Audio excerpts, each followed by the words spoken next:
So, lumping all these companies together, they formed this treatment platform and expanded their offerings, generating approximately 240 million in revenue.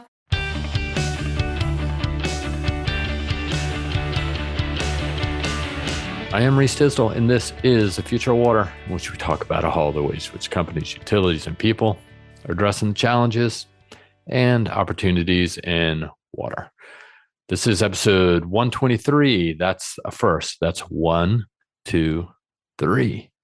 And I have a good feeling it's going to be a great one. That's because today I'm joined by Bluefield senior analyst Amber Walsh, the busiest person in show business, who has just released some analysis on Grundfos' acquisition of Newterra, a decentralized mobile water treatment firm based out of Pittsburgh, Pennsylvania, and Grundfos, who is the largest pump company in the world. She's also dug into the competitive landscape for decentralized treatment. Decentralized treatment, another way of saying on-site water management, treatment or solutions for industrial and, or in some cases, municipal and commercial facilities. This is a topic that has been in the making, or maybe a trend that's been in the making for quite some time. A lot of interest, and I love it. And partly because it's no longer a number of just startups. There's some of the bigger companies in water are actively pursuing the space through a number of different ways, which I think Amber is going to get into, hopefully. And I like the topic because it answers a couple key questions. Why are water solutions providers moving in this direction towards, on-site decentralized treatment? What are the risks to the companies and end users? At least, why are they attracted to this as a solution? Are they concerned about the municipal water supplies and its reliability? Are they in rural places where they can't get reliable treatment? Are they concerned about the cost of water? Maybe it's just getting more expensive depending on where they are. And are they concerned about climate? That's one question, all in one. And then my last point is, how are the companies? As I already mentioned, there's some big players in the space across the value chain. How are they approaching the market opportunities? There are a number of market opportunities that are out before them, high growth areas, and some interest in their solution. So what are they doing about it? Is it an industrial play? Is it a municipal play? But also, are they looking at things like just light industry? Are they just looking at commercial? I like this. So it's a interesting matrix of opportunities to look at least as far as the companies are concerned. And this is why I really wanted to bring Amber into this, because she's done a lot of research, not only on the demand side, like we talked about in episode 121, data centers and semiconductors, or high tech is another way to put it, but also she's looked at the competitive landscape. But before we get to Amber, you're going to have to bear with me just a little bit because something caught my attention this past week. In fact, it didn't catch my attention this past week. It caught my attention this morning when I woke up to read an opinion piece by Catherine Rampell at the Washington Post. And her opinion piece struck a nerve. Cuts to the federal statistical and scientific agencies, like the Bureau of Labor Statistics, for one, the EPA, NOAA. Those cuts risk crippling reliable data that underpins U.S. water infrastructure planning and funding. Without trustworthy population, economic, housing, climate data, utilities and policymakers will certainly struggle to justify the hundreds of billions of dollars of planned CapEx to prioritize the projects, prioritize or secure investment on favorable terms, just knowing where their own risks are. And it's not just municipalities, it's also industries as well. And Bluefield Research relies on a lot of this data. And we've just forecasted the U.S. pipe market. My colleague Charlie Seuss has put together a model with Akshay Deshmukh on our side, and that model incorporates housing starts. Where are the housing starts happening? Are they urban? Are they rural? How big are they? And so what does that impact? Well, that impacts how many miles of pipe are going in the ground, new miles of pipe. So if you're a pipe supplier, pipe manufacturer, you're going to be interested in that. That also helps us determine of that new pipe, how much is going to be PVC, how much is going to be ductile iron, how much is going to be HDPE, how much is going to be concrete, water, wastewater. Tells us how many Fire hydrants. Everybody's concerned about fire. Don't you want to have enough fire hydrants to supply new project developments in places like Arizona and Texas? That's a big aspect or a critical factor for us in thinking this through. We also look at it on the industrial side. There are hundreds of thousands of industrial facilities of all different sizes. We'll bring Amber Walsh on in a little bit, but part of her analysis and forecasting 16 different industrial verticals, some sexy, some not so sexy. But the bottom line is they all have facilities, and that helps size the markets. Not only where are the pulp and paper facilities, where are the chemical facilities or chemical manufacturing facilities? Where are the general manufacturing facilities? Where are the food and beverage facilities? Are they all over the country? Are they in the South, in the Southern region? Are they in the Pacific Northwest? That has an influence. It also has an influence on how states fund development, including water, wastewater infrastructure, but it also gives the industrial facilities an idea of where the challenges may or may not be. So I think a key part of this is, having visibility. Things like NOAA, as I've said before, NOAA and the Weather Service, they put up hundreds, thousands of balloons every day into the atmosphere to identify weather patterns. And what does that mean for water? Well, it provides data and information about weather, whether that impacts local farmers and what they need to think about, whether it be for the day or over the next coming days. It also impacts municipal utilities. Stormwater, large climatic events, large storms, they're bigger, faster than they have been historically. The data shows that. Bluefield has the data, partly thanks to NOAA. Over time, precipitation events have steadily climbed since the 60s. Got an interesting exhibit on that. Maybe I'll put that on LinkedIn and you can check it out. But as we've seen in Texas just this past week, these flash floods and large storm events, the more notification, the better information we have, data-backed information we have about these potential events, the better we can make decisions. So in any case, not to go on a rant, it's just a concern. And like I said, it struck a nerve with me at 5:15 this morning. But this all makes me think of Michael Lewis's The Fifth Risk and the role of people behind the scenes, the unsung heroes that make our lives not only better, but also possible as they are. Like I said, from the Weather Service to helping farmers, to helping property developers, to understanding demographic shifts, to even the police. So as they say about data, garbage in, garbage out. So if the data's garbage, you're going to get garbage out and you're going to get garbage decisions. If you'd like to learn more about how Bluefield is helping companies navigate these data-driven decisions, we've got a lot of it. We present it through our Data Navigator platform, but we work with companies all the time and helping shape their decisions. We're not sticking our finger up in the air to see which way the winds are blowing. Our decisions, our forecast, whether it be for the municipal sector, the industrial sector, whether it be for data centers, whether it be for oil and gas, we try to use the best data as possible. So without the government data, we're all at risk. That being said, let's get to Amber Walsh and talk about decentralized water wastewater treatment, as well as Grundfos and Newterra. All right, so I'm joined here by Amber Walsh. Amber, how goes it? Good. How are you? I am pretty good.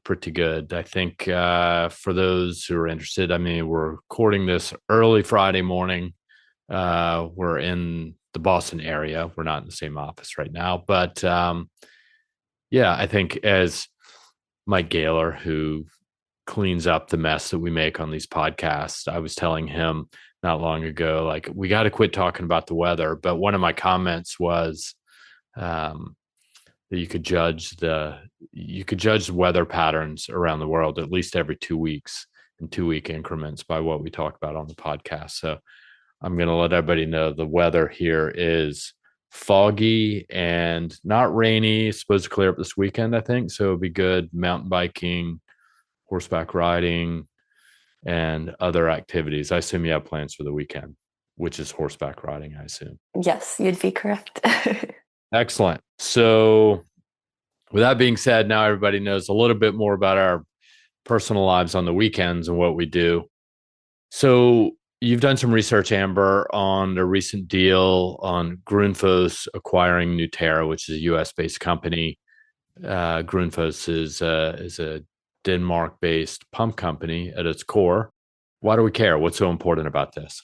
Yeah, definitely. And thanks for having me on the pod. So Grundfos is one of the world's largest pump manufacturers. They supply industries with pumps ranging from food and bev, pharma, semiconductors, data centers, and so forth. And they really focus on energy efficiency. But starting in 2020, we saw this push that they've been making towards water treatment solutions. As they're traditionally focused on hardware, this is an interesting play. And then the recent Newterra deal expands upon this. So that's been their fifth acquisition since 2020. Newterra, like you mentioned, US based company, whereas Grundfos is largely Europe based. Newterra focuses on packaged modular wastewater treatment systems. So they have a host of treatment tech from MBR, RO, filtration. And what's interesting about them is they have that ready to go, ready to deploy system packaging, which is key for certain industries that are more fast pace moving. And then last point I'll touch on is that the deal expands Grundfos's treatment platform, both in offerings with the treatment tech expansion, but also geographically. So pushes further into the US market. Yeah, I think that's interesting because Grundfos, we've looked at, we just actually, our colleague Mike Muroff had put out some analysis on the pump market and pump players, particularly in the US, and potential impacts from things like tariffs, build American, buy American, what that means for them. But in doing so, I think Mike had highlighted that Grundfos is the largest pump company in the world. It's pretty significant. And the U.S. footprint is smaller than its other regions, but it's been making a push in this direction. So Newterra is part of that. I think they're making other moves in other ways. But let's talk about Grundfos' strategy and its expansion into treatment, because I like this. This is like a value chain repositioning or expansion. So you mentioned five acquisitions, including Newterra. So can you give us a little bit more insights on these deals? Yeah, definitely. So starting in 2020, Grundfos, they acquired Eurowater. So that's a Denmark-based company.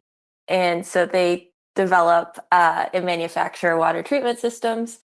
And they have a broad range of industries which they serve, as well as applications that they're able to do. And so they serve primarily European markets. They have industrial and municipal end users.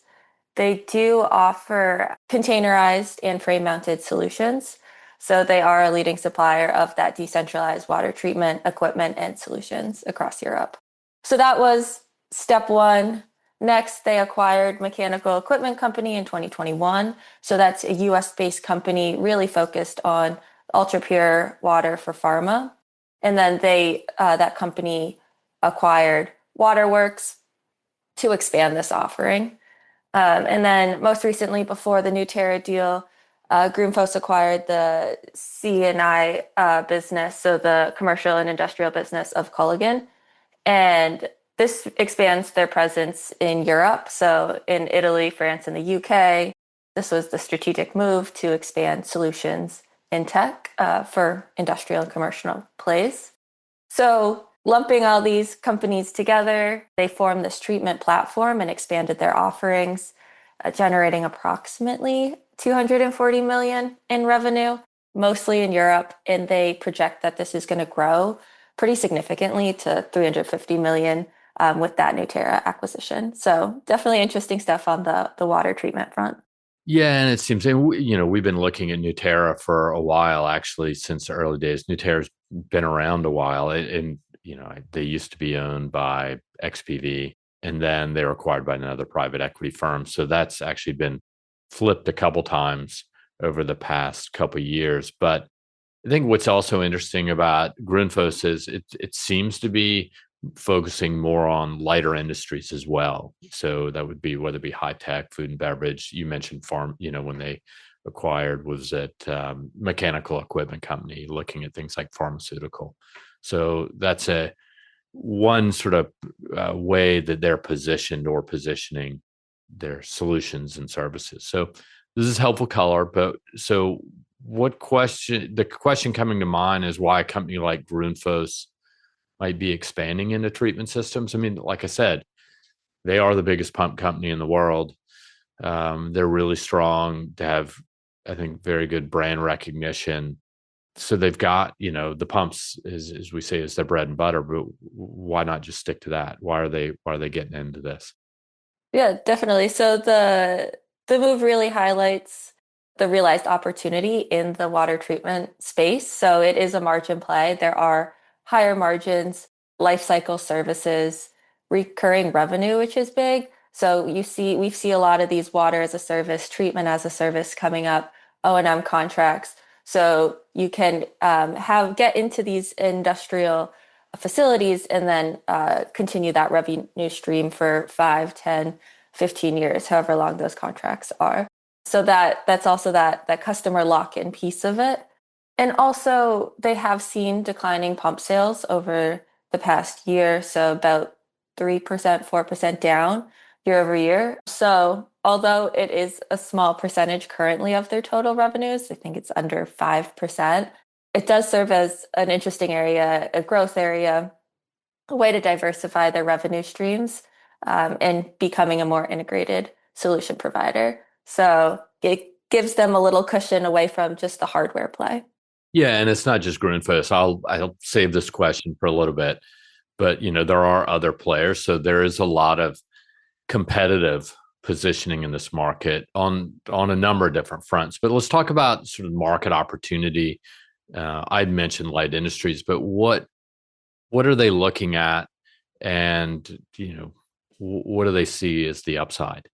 Definitely. So they have this goal of expanding in the US by 50%. So Grundfos is really making a push for the US market. And there is opportunity here, even amid some political controversy. So we do see that high tech is a fast growing sector. Grundfos already has a significant footprint in data center cooling. So they have efficient pumps that are already in place. So that brand recognition piece could come into play. We recently released a report on the US data center market where we say it's going to grow at about 7.8% compound annual growth rate through the end of the decade. So the expansion into treatment for data centers could serve as just the next step there. And then we also see pharma, like we mentioned with some of their acquisitions, it has high growth, requires ultra pure water, so there's increased spend on the water treatment side. And there's really been an expansion in this industry, COVID, post-COVID, the takeoff of some popular drugs like Ozempic for weight loss. So that's really pushed the industry into new greenfield facilities. And then another one that's worth mentioning is there's opportunity in food and bev. So it is a little lower growth, 5 to 6%, still higher than the industry, the whole industrial segment. But we do see this as a good entry point for industrial water. It's very fragmented. They face pushback from municipalities with surcharges, especially wastewater that has high organic contents. There's that focus on sustainability for branding purposes, and they're really looking for specialized solutions. Like we see, Cambrian Innovation is one that they do the power energy purchase agreements. So kind of offset that carbon footprint and also optimize water usage. So really, in summary, there is still opportunity here in the U.S. Makes sense why Grundfos is pushing towards that. We see new builds happening, especially if the regulatory environment is promoting manufacturing expansions. We see sustainability targets, industries still taking that in stride, and then also regulations for discharge. Okay, so and hopefully not to be redundant here, but I guess the question I have is, so you've identified sort of the verticals or sectors of opportunity. There's this growth happening, which all makes sense. We've talked a little bit about this, even on this pod. I think 2 podcast episodes, so that'd be probably number 121. We talked about data centers or high tech data centers and semiconductors. But when it comes to decentralized or modular treatment, there is a lot of buzz. There's actually been a lot of buzz for a while, right? But it seems like there is some, with deals by Grundfos and there are other companies, there seems to be some, can we call it momentum? Definite more realized buzz happening where companies are really pushing. So why is that the case? Definitely. So we see that water reuse is really gaining traction, and these modular decentralized systems are a good way to tackle that.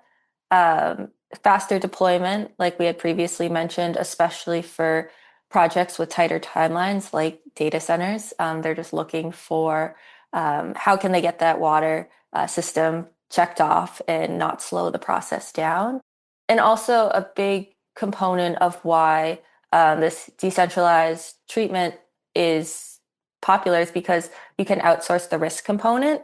So you can have the water as a service, treatment as a service, however they're branding it, and you can take the company that's providing the service can take on that compliance risk, and then the industrial facility can focus on what they're actually interested in, which is meeting their bottom line and producing the products that they're aiming for. So there is that water scarcity piece, especially in Western US, meeting sustainability goals. But then I think a key driver is that regulation, meeting and being compliant with regulation. Yeah, I think it makes sense. The faster deployment makes sense, right? I mean, some cases, these are just containers, right? With treatment trains in them, you come in, you plug them in, and they deal, whether it be at a data center or a food and beverage facility. So that's one way to do it. And in some cases, they're temporary rental units that stay in place for 1, 2, 3, 5 years, depending on the needs. And in some cases, maybe the company, in fact, takes it over. Then the other thing that is is harder to track, but there is definitely, I mean, I don't know if you said ESG, but sort of these ESG goals, but there's also just a broader concern about risk, right? We have talked about Washington uncertainty, and is there enough capital out there to continue to maintain what is aging municipal infrastructure? A good example, I think, tying back to your data center report, and I think the podcast is, if I recall, 95 to 97% of data centers are tied to municipal systems. But if those municipal systems are already stressed, if they now have to deal with capital investments that deal with lead, they have to deal potentially, or the city does, they have to deal with capital investments that deal with PFAS and emerging contaminants. And then, fundamentally, their pipes are old and maybe there have been demographic shifts.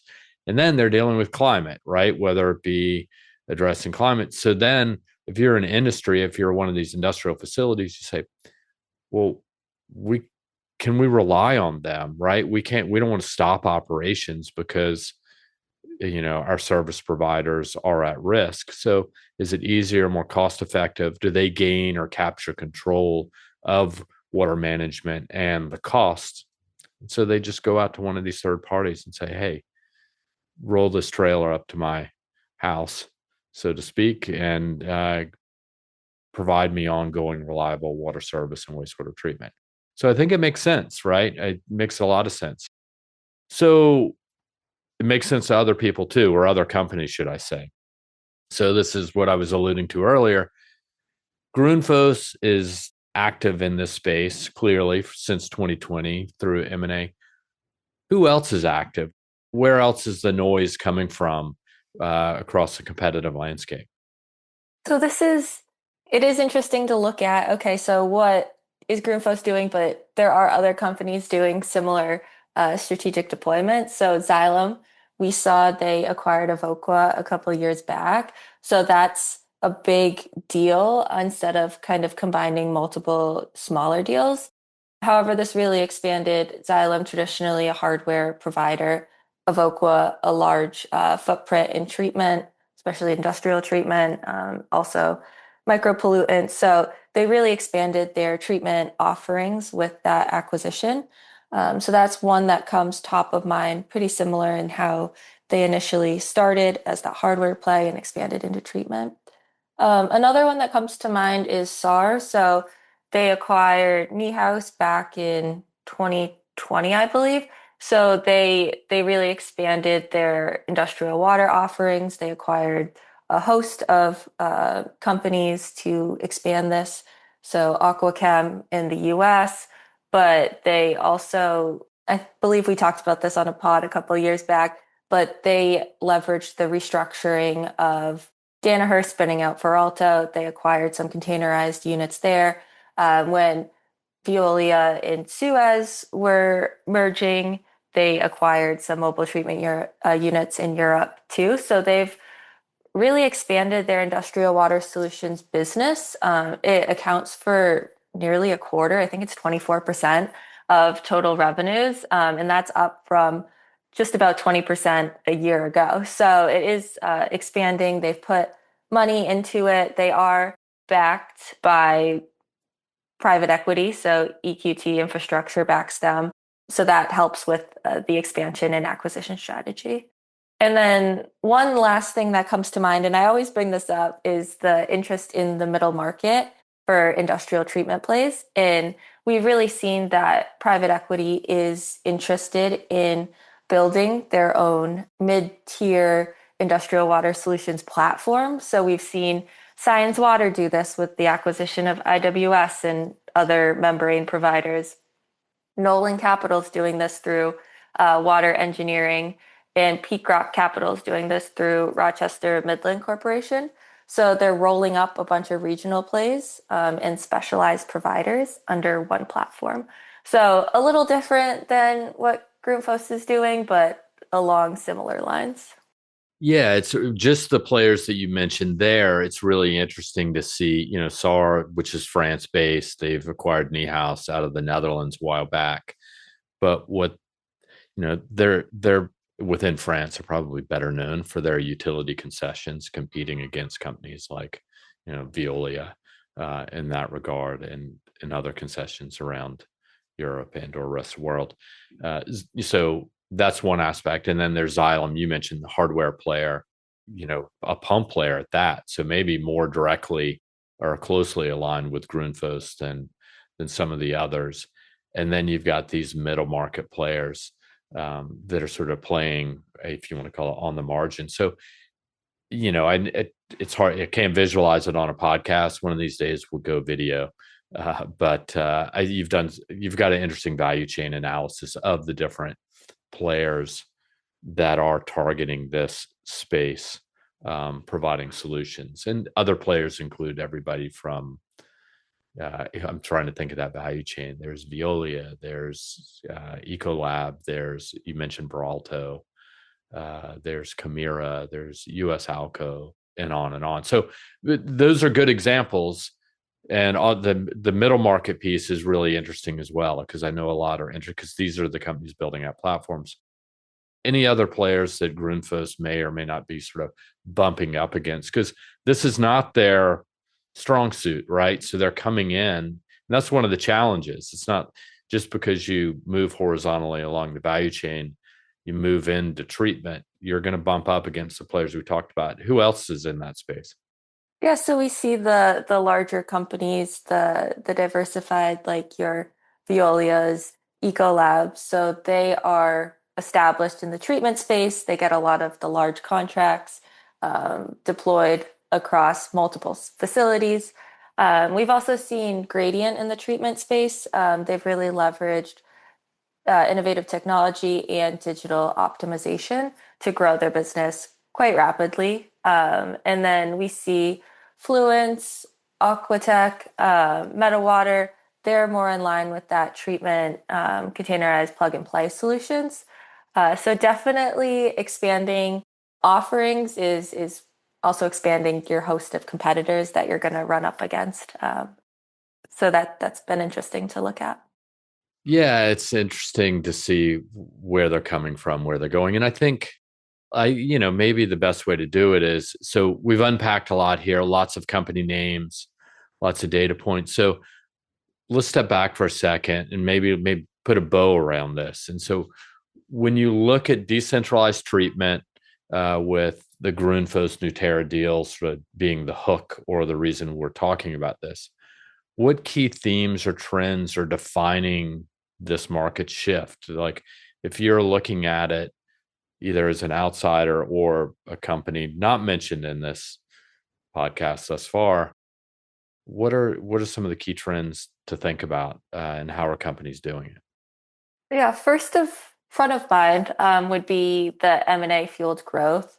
So we've mentioned a lot of acquisitions and companies expanding inorganically. So whether that be Grundfos or PE firms consolidating across the value chain. So there is a lot of activity happening. We actually saw quite a pickup over the past year or so. It's tapering out a bit, but there was a quarterly that we had put together, what, two or three quarters ago, and I was just looking at all the deals that had happened. Like, wow, this is so dramatically increased from a couple of years back. So there has been that M&A fueled growth. I think what's interesting about the decentralized space is that aspect of being locked in with your customer and your facility, because something that's tricky with industrial is it's so fragmented. There's all these facilities. Sometimes you have to go facility to facility to get these contracts and these plays. So once you get a facility, you want to be locked in. So that services O&M that comes with these systems is an important recurring revenue stream. And then I would also say that push towards sustainability, the water reuse focus, circularity is something that we see a lot. So how can these facilities insulate their operational risk, potentially reduce costs over time? So that's key. And then the last piece of this, and we haven't mentioned it all that much, but it's in that research note, is about the digital integration piece. So something that's we're seeing companies like Veolia with Hubgrade, Gradient with Smart Ops, AI, they're using digital as a tool to optimize these systems to gain a competitive edge. And we're seeing that along the players that we've mentioned. But it doesn't seem, maybe there are a couple outliers, but few are using it, if any, as a spearhead, the digital piece that is, right? It's really a complementary add-on to these other systems to make them operate more efficiently, run better, and to monitor the assets themselves, right? Definitely. So I would agree with that. And then there are obviously the companies that are leveraging digital. Like we see Ecolab, they really have their Nalco water base for chemicals in treatment. But then they're also leveraging their technology, their digital applications, and that's gotten them in a host of data centers with Digital Realty, for example, to really look at a higher level. Okay, what's the water use coming in, going out? And definitely a differentiator there, Gradient similarly. But if we look across the competitive landscape, it is mostly an add-on, especially if you look at like the chemical companies, Chimera, they have digital offerings for monitoring that complements their primary offerings, but isn't, yeah, that spearhead. I think there's one other thing that we haven't talked, well, I think I've alluded to, but just in wrapping this up, and that is, it's interesting to see, well, even when you look at the companies themselves, right? Some are targeting different aspects of the water sector, whether it be, and I say that broadly speaking, water, wastewater, stormwater, but also municipal, C&I, as you mentioned, commercial and industrial. And so some players have just said, hey, we're just looking primarily or almost exclusively at industrial or even light industry in some cases. Whereas, so that could be a Grundfos, right? As I already mentioned. Then you've got Xylem, they're active across all verticals almost. So it's interesting to see that they are looking at muni, they're looking at industrial, they're looking at commercial. So I think that's the kind of the fun part of the competitive exercise that I think you've unpacked and done so pretty well here. Not only just value chain analysis, but also what markets they're looking at. Yeah, this is all super interesting and combines a lot of things that people are pretty hopped up about, right? I think it's the decentralized piece. People have been hopped up about that for a long time. And I think you've highlighted the players and activity in the space. The other is, some of these industrial verticals. I think, was it, time gets away from us, but you've already forecast 15 or 16 different industrial verticals, and quite honestly, some are more exciting than others. And I think a lot of these players seem to be targeting the exciting pieces of that puzzle. So, well, good on you for doing that. So before I let you go, and thanks for all of this, what else you got going on? What are you working on these days? Working on a couple research notes in the works, and then also a deep dive into the US semiconductor market. Nice. So for all the listeners, and before we got on, people need to realize Amber's the hardest working person in show business. Super valuable on a lot of different fronts, whether it be municipal reuse to we're doing research into oil and gas, and I know you're involved in that. Then you've got data centers, you got semiconductors. So, well, good on you, Amber. And in addition to getting on podcasts, the last 2 out of 3. So thanks for getting up. But I do appreciate the fact that you like to get up early. So it's early morning recording, and those are always better for me, at least. So selfishly. So thanks for jumping on. With that being said, we will enjoy your weekend. The weather will be nice, hopefully. And we will talk again soon. Thanks for having me. All right, take care. All right, so that's it for today's breakdown. If you want more intel like this, head over to bluefieldresearch.com and you can get a lot of this in writing. But thanks for being part of the journey. And what's turning out to be an interesting 2025. We're already in the second half, which is a good thing, bad thing. Upside, it's summer. Bad side is second half of the year and we're halfway through summer. So before we sign off, and I don't say this enough, I want to thank all the people involved in making this podcast and all the other ones happen. These people include Mike Gaylor, Ryan Sullivan, Kelly Talbot, Steph Aldock. I'd be talking to myself if it weren't for them. And not to be excluded are all the Bluefield analysts that come on to this podcast, starting with Amber Walsh, who you just heard from. I'm thinking about Ethan Edwards, Greg Goodwin, Keith Hayes, Chloe Meyer, Zeneb Mamen, Marie Cardinal, Mike Muroff. Who else we got out there? If I've forgotten anybody, apologies. Charlie Seuss. Thanks to all of them for joining. If you are in Boston, Barcelona, New York, Chicago, San Francisco, Paris, let us know. That's where we are. So if you're already there, we're already there too. Let us know. We can always set up a meeting, have a cup of coffee, break bread, talk water. Send us a note to waterexperts at bluefieldresearch.com if you have any topic ideas you'd like us to discuss. Got a really good one last week and appreciate it. Now we got to figure out how to execute on it in one form or another. Like I always say, we're doing this for you. And lastly, tell a friend about it because I like friends. And I am Reese Tisdall, and I'll catch you next time as we keep watching what's happening in the water sector, one signal at a time. This podcast and these water industry insights have been brought to you by the one and only Bluefield Research. To learn more about us, visit us as always and once again at bluefieldresearch.com. Until we talk again, be well, be safe, and take care.